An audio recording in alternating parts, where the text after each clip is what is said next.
Barrister Shahriar Kabir, আপনিও কি তাই মনে করেন কি না যে মানুষকে এটা মনে রাখা উচিত না যে আসলে যে কথাটা আমরা বলছি যে 1971 সালে জামাত কি করেছিল, যদি এটা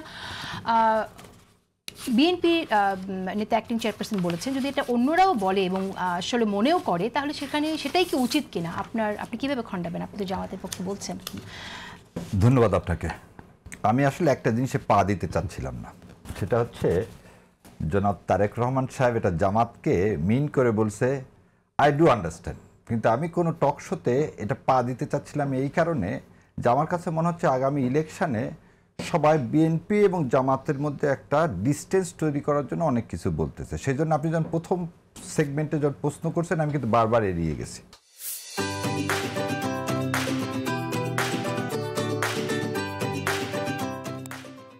আর যখন আপনি সরাসরি বলে বসলেন যে তারেক রহমান সাহেব জামাতকে দিতে, তখন তার আমার কোনো উপায় নেই, কারণ পানিতে নামছে তো ভিজতেই হবে। বোন শোনেন, জরিপ দেখে এত ভয় পাইলে হবে না, আল্লাহর উপর বিশ্বাস রাখতে হবে।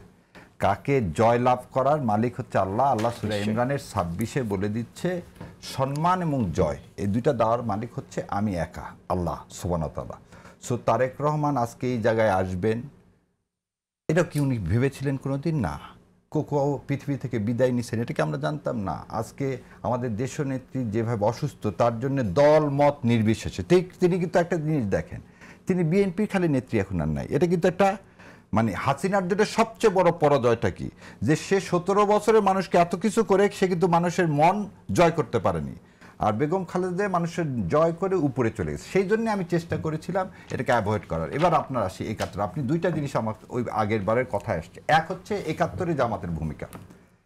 দেখেন, জামাত ইসলামের রাজনৈতিকভাবে যেটা রনি ভাই বলছে, আই ডু সাপোর্ট, যে কি শেখ মুজিবুর রহমানও বাংলাদেশের স্বাধীনতা চাননি, তিনি চাইছিলেন অখণ্ড পাকিস্তানের প্রধানমন্ত্রী হইতে, যেটা রনি ভাই বলছে।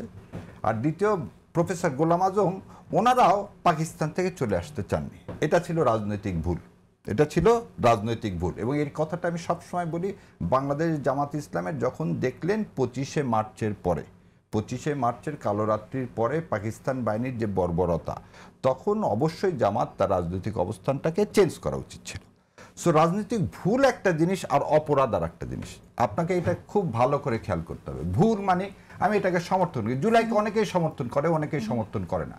ধরে নেন একটা লোক জুলাইকে সমর্থন করলো না, কিন্তু সে কি রাস্তায় নেমে তার সন্তানদেরকে বা কাউকে পানি খাওয়ায়নি? এটা কি তার কি অন্যায় না? কিন্তু আপনি যেটা বারবার বলতেছেন সেটা কি হত্যা? কিন্তু আমি একটু অ্যাড করি, আপনি কথা বলবেন, আমি কেন আপনি একটু অ্যাড করি। আপনি একটু আগে বিএনপির দু একজন নেতার কথা বললেন, আপনি জাদু মিয়ার কথা এখানে উল্লেখ করেছেন, কিন্তু আমি বলতে চাইছি যে দল হিসেবে একটি ব্যক্তির কথা আপনি যখন বলবেন, সেই জায়গা থেকে দলের কিন্তু একটা ব্যাপার থাকে, দলের যে পজিশন, সেটা আমি বলতে চাইছি। আমি বলে দিচ্ছি আপনাকে এটা একটু শেষ করে নিই। তাহলে আপনাকে দেখতে হবে জামাত ইসলামের রাজনৈতিক ভুল আর অপরাধ এই দুটাকে মিক্স আপ করা যাবে না, ধর্ষণ, খুন, গুম এগুলোর সাথে। তাহলে আপনি এখন একটু পিছনে যান। কোলাবোরেশন অ্যাক্টে 1,10,10,000 লোককে অ্যারেস্ট করা হলো, মামলা দেওয়া হলো 2,884টা, সেন্টেন্স দেওয়া হলো 752টা, এবং এই 752টার মধ্যে বাংলাদেশ জামাতে ইসলামের 2 জন ছিলেন, আব্বাস আলী খান এবং AKM ইউসুফ। বাকি সবাই কোন দলের, এটা আপনারা ইন্টারনেটে গেলেই দেখতে পাবেন। সো আপনি একটা লোককে কয়বার বিচার করতে পারেন? আর আপা আছেন, আপা আমার চেয়ে অনেক ভালো ছাত্রী, অনেক গুণ। দেখেন, everyone is presume to be innocent until proven guilty. এটা হচ্ছে একদম আপনি আমি সম্পর্কে নেগেটিভ ধারণা আপনার সম্পর্কে আমি করতে পারবো না বোন, যতক্ষণ না এটা প্রুভ হচ্ছে।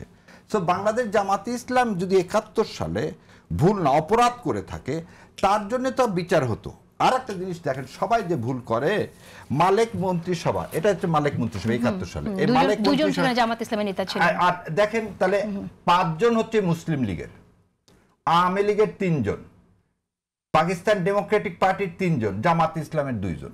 তাহলে এই 14 জনের মধ্যে অন্য সবাই তো আওয়ামী লীগ ছিল, মুসলিম লীগ সবচেয়ে বৃহৎ দল, মুসলিম লীগ ছিল, আর কে ছিল? জামাত ইসলাম ছিল, পাকিস্তান ডেমোক্রেট পার্টি ছিল। এখন আপনাকে বলি, এই স্বাধীনতার বিরোধিতা তো কমিউনিস্ট পার্টিরাও করছে, জাদু মিয়ার কথা কেন বললেন? একটা জিনিস মিস করে যাচ্ছে আমার মনে হয়। আমরা একটা জিনিস মিস করেছি। দল হিসেবে 25শে মার্চের পরে জামায়াত ইসলামী শুধুমাত্র রাজনৈতিক ভুলের কথা আপনি বলছেন, শুধু রাজনৈতিক ভুল কিন্তু জামায়াত ইসলাম করেনি। জামায়াত ইসলামী যে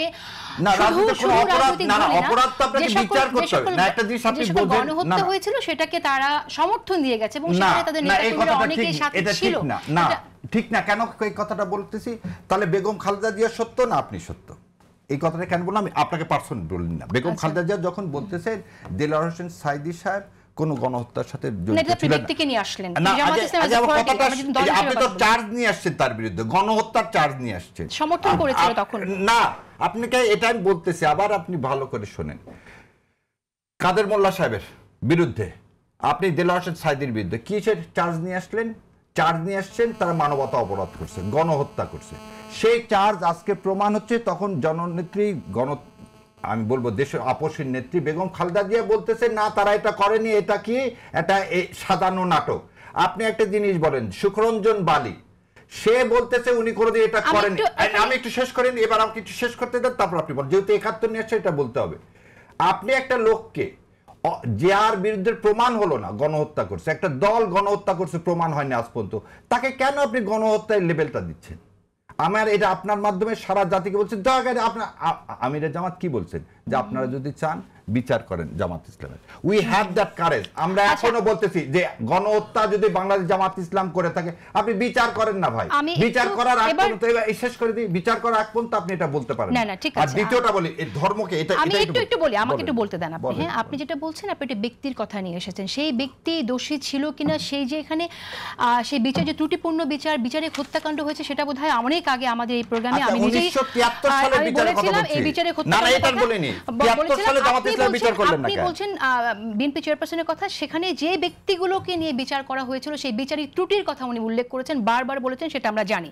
কিন্তু আমি আজকে যে প্রসঙ্গটি নিয়ে এসেছি সেখানে বিএনপি ভারপ্রাপ্ত চেয়ারপারসন তারেক রহমান তিনি বলেছেন, কেউ বলে যে একবার দেখুন না জামাত, তাদের তো দেশের মানুষ 1971 সালে দেখেছে, তারা লাখ লাখ মানুষকে শুধু হত্যাই করেনি, তাদের সহকর্মীরা কিভাবে মা বোনদের ইজ্জত পর্যন্ত লুট করেছিল, এই কথাটি আমাদের মনে রাখতে হবে। এটা তারেক জিয়া রহমান সাহেব শুনেন, প্যানিকড হয়ে জরিপের ফলাফলে যখন দেখতেছে জামাত ইসলাম ভালো করতেছে, আপনি একটা জিনিস বলি, অনেক সময় প্যানিকড হয়ে মানুষ অনেক কথা বলে, এবং আপা প্রথমে যে কথাটা বলছে সেজন্য বলছে আমি পা দিতে চাচ্ছি না, বারবার আপনার এখানে বলতেছি।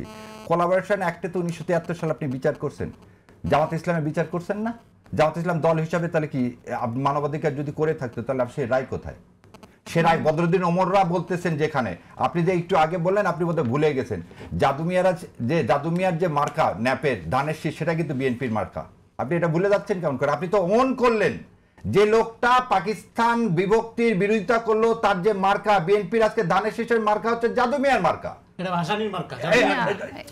তো জাদুমিয়া সেক্রেটারি ছিল, ভাসানীর দল। জাদুমিয়ারে বলতেছেন কেন? মার্কাটা ভাসানী, ভাসানীর দিছে যে জাদুমিয়া কিনা 78 সালে সেক্রেটারি তো দলের প্রধান। ভাসানী তো চলে আসলো বিএনপির মধ্যে, বিলীন হয়ে গেল, তাই না? ঠিক আছে, আপনার কথা ক্লিয়ার শেষ করে দেন। তাহলে যখন এই দলের মার্কাটাও হয়ে গেল ভাসানী ন্যাপের মার্কা, এবং ভাসানী ন্যাপ বিলীন হয়ে গেল, এখানে মুসলিম লীগ বিলীন হয়ে গেল। একটু আগে দেখালাম 5 জন ছিল মুসলিম লীগের মন্ত্রী। তাহলে আপনি যদি বিচার করেন তাহলে আপনার বিএনপিও বিচার করতে হবে। তাহলে আপনি একই পাল্লা থেকে, আমি একই জায়গায় থেকে আমি এক জায়গায় বলবো যে জামাত ইসলাম রাজাকার, ওদিকে আমি আমার ডান হাতের নিচে এক গাদা রাজাকার নিয়ে থাকবো, এটা কি দ্বিচারিতা হয়ে যাবে না? সেই জন্য এবং আরেকটা জিনিস বল, ধর্ম নিয়ে ব্যবসা, এই কথাটা খুবই